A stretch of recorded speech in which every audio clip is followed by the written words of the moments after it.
Hello, children. New day, new beginning. Let us start with the thought for the day.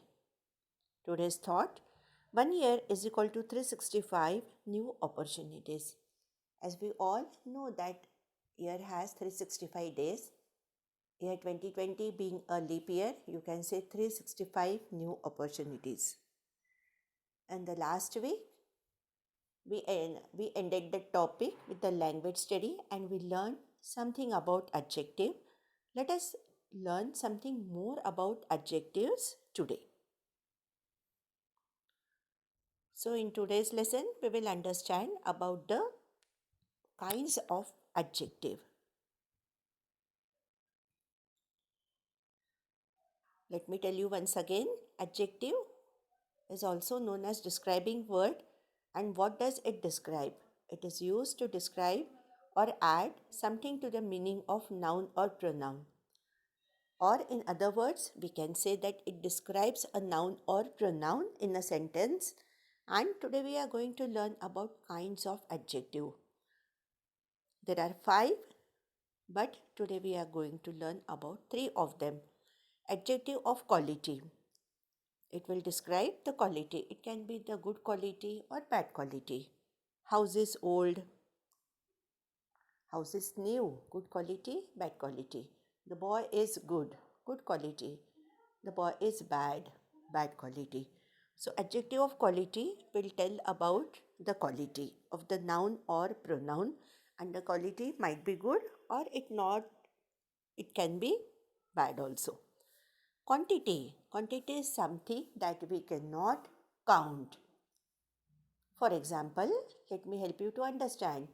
You are going to the shop to buy rice, sugar and wheat. Now, these items we can measure, we can weigh 1 kg of rice, 5 kg of rice, 10 kgs of rice, 3 kg sugar, but we cannot count. These are uncountable nouns. It's not possible to count. It will take months and years to count these grains. We can weigh them.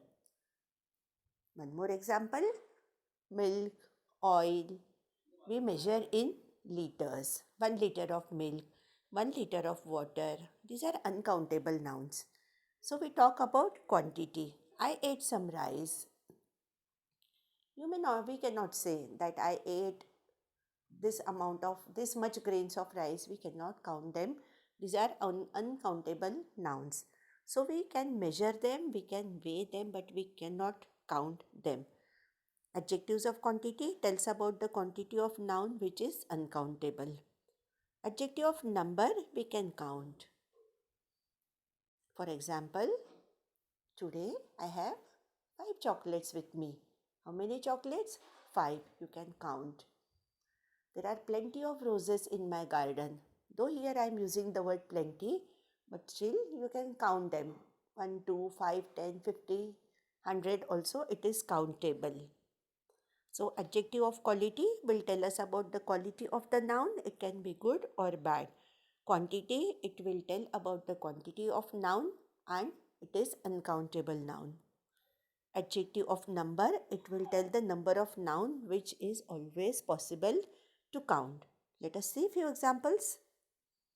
Aditi is a beautiful girl. Beautiful is adjective of quality.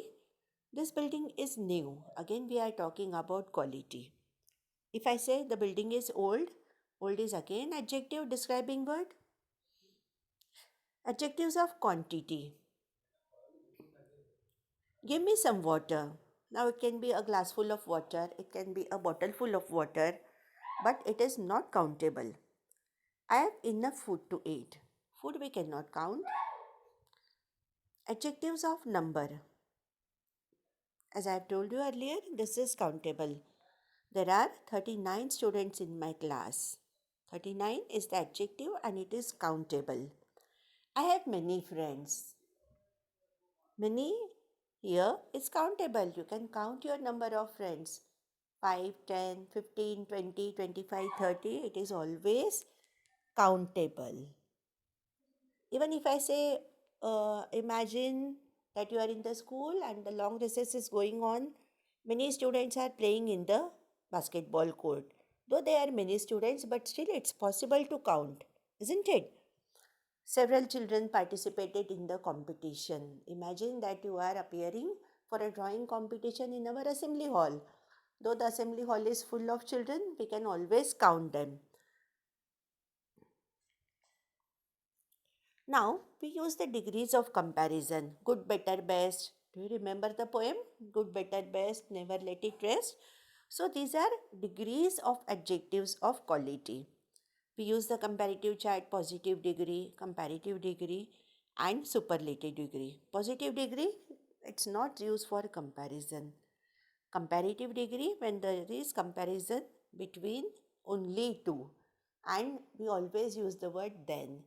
He is taller than me, or she is shorter than me. Whenever the word than is used, understand that comparative degree is used because it is always comparison between two persons or groups. And when we come to superlative degree, it is for comparison with many. He is the tallest boy in the class. He is the most intelligent and active boy in our row or class, you can say. So, 3 degrees of comparison we use: positive degree, no comparison; comparative degree, comparison between two; and superlative degree for comparison with many. Examples, just read the chart. Few examples I have given: positive degree, comparative, superlative. Tall, taller, tallest; bright, brighter, brightest; far, farther, farthest; good, better, best; old, older, oldest. So sometimes most of the times we add ER for comparative degree and EST for superlative degree. But for some of the nouns, we use the word more and most. For example, beautiful, it will be more beautiful and most beautiful. Intelligent, more intelligent, most intelligent. And when again we will meet these adjectives as a member of noun family, remaining one and more examples we can learn at that time. So try to read and understand the topic. Please read once again. Listen once again. What are kinds of adjectives? No need to write in your notebook. When I'll tell you at that time, you can write it in your notebook. So take care, stay indoors, stay safe. Thank you. Have a nice day.